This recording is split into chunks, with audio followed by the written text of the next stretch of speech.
Start na tayo sa back. Sa back na tayo, no? So, gugupitin natin yan.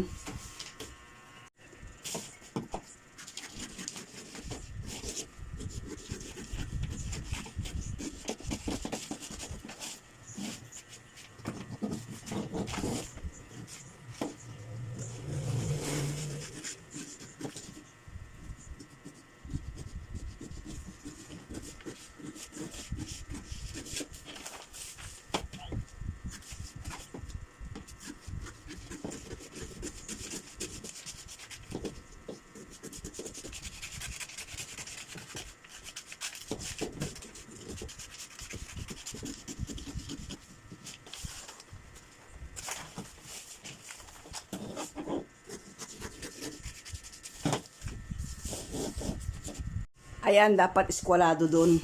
Eskwalado yun. So, ilalapat natin yan dyan. Ganyan. Lagyan natin ng dagan. Para hindi siya kumibo. Para eskwalado yung ating likod. Ayan siya. So, babakatin natin ito. Lalagyan natin ng guhit yan. Ayan. Ayan, diyan tayo sa likod, no? So, ayan. Guhit natin. Tuloy ang guhit niyan. Katapos doon, nakaskwalado dapat. So, dito, gagawin natin, tataas tayo ng 2 inches. 2 inches. Ayan. Ayan, taas tayo 2 inches. And then, 1.5 dito. Wala dito sa gilid din, 1.5. Ayan. Ayan siya.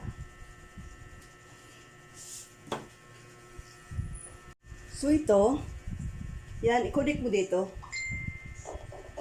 Dito. Connect. So, pakita natin. Ayan.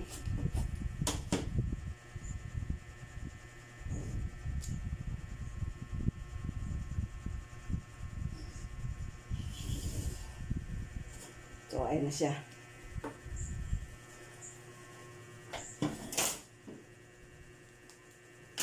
After nyan, iurong natin siya. Iurong. Ayan. Dito, dapat 2 inches. 2 inches ang allowance dyan. 2 inches dito ang pangitan mo sa guhit na yan. So, iyan siya, oh. I-atras mo siya. 2 inches dito. Mula sa baba hanggang taas. Mula baba hanggang taas, 2 inches ang pagitan nito. Ayan. Dapat ito, eskwalado yung guhit na yan. Para eskwalado ang iyong pantalon. So, ayan. Sukat tayo ng 2 inches. Ayan. Pinangkalang. Para hindi siya ipod-ipod. And then, dapat eskwalado rin yun, no?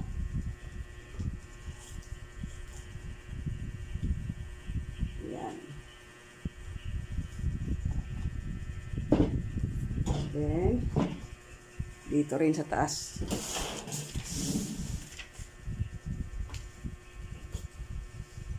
Ayan.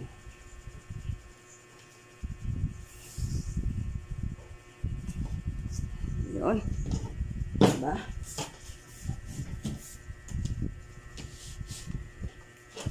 After nyan,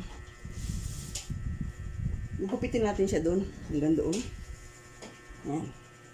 Ito na yung pinakasusundin natin hanggang doon.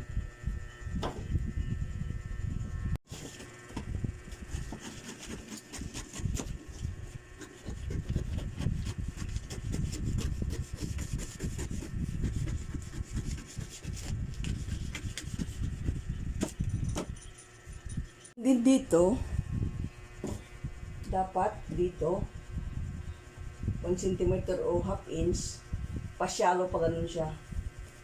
So ayan siya.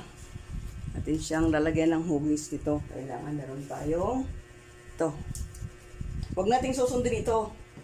Dapat mas mataas konti yung harap dahil may allowance yan eh. So ayan siya. Ayan.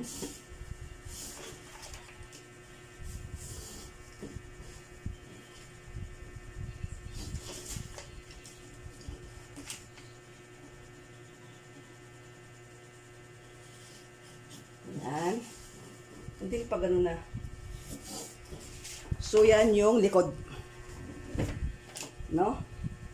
Sige, gupitin ulit natin.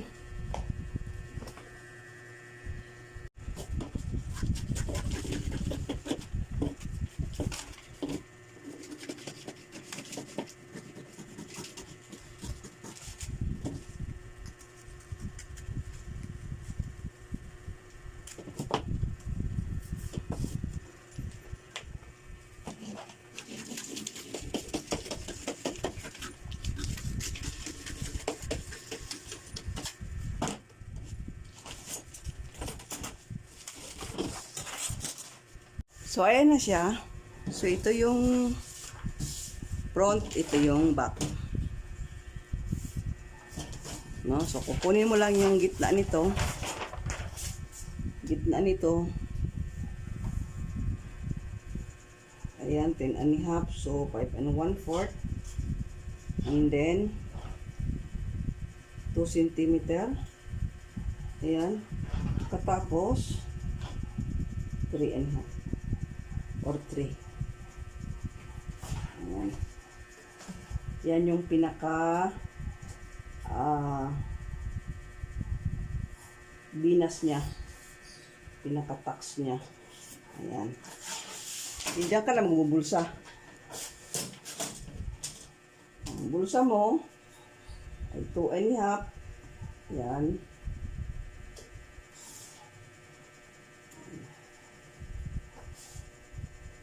So, kung kambal tubig, yan ka.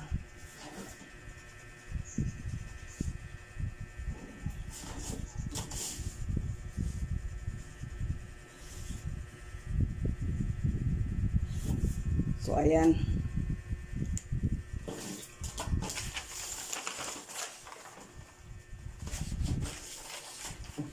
So, yan ang chinos pants. Ito ay high waist, hindi ito low waist.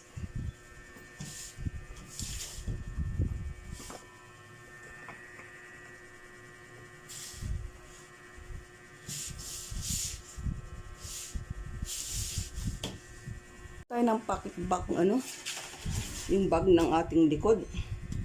So, kailangan natin ng 18 inches long.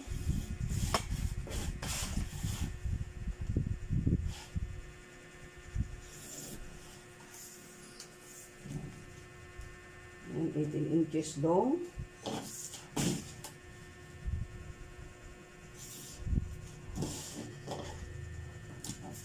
Ang kanyang lapad ay 7. 7 siya. Yan.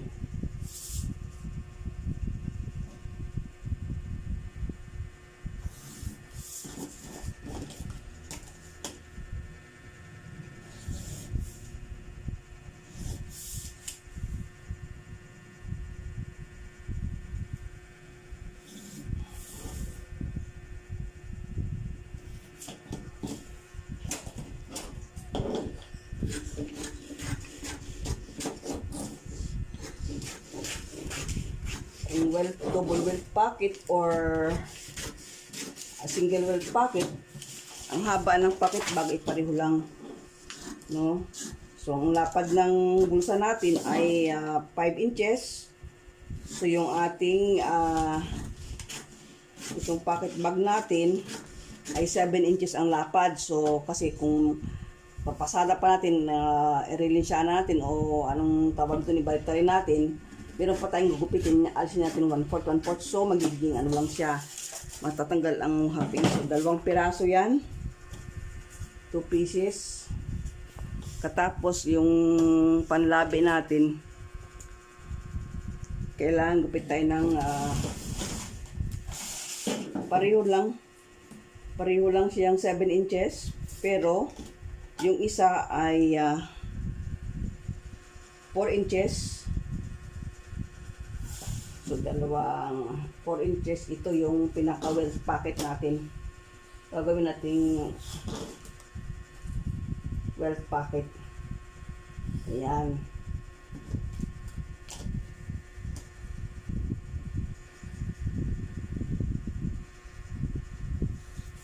So, 2 rin ito.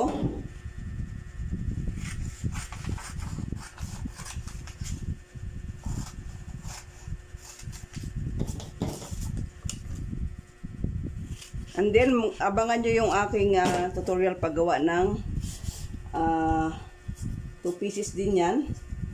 So, ito ay 4 by 7. 4 by 7. Ito naman ay 7 by 18.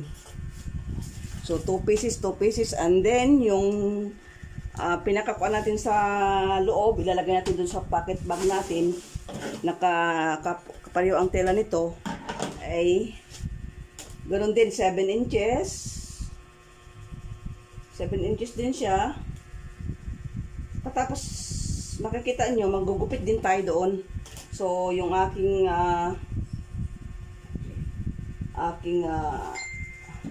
sample, so gawin natin 2.5 yan.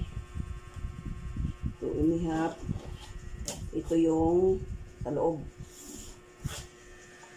So, 2 pieces. 2 pieces. So, 7 by 2.5.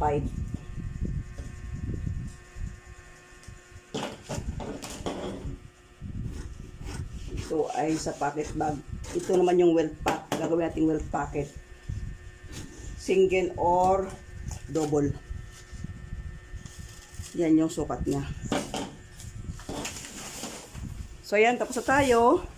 So, ayan. Ito pocket bag, 2 pieces. Ito yung 2 pieces din na puan na welt packet. Gagawin natin yung packet. Ito naman yung sa pocket bag, 2 pieces rin. Dito na lang. So, hindi ko na pinakita sa inyo yung pag-cut ko ng tela. Ayan. Ayan siya. Yung pag-cut nito. So, isama ko sa paggawa ng welt packet na tutorial yung paggawa ng waistband nito. So, ang waistband nito ay may korte, hindi diretso siya. So, ibubukod ko yun. So, ayan siya, oh.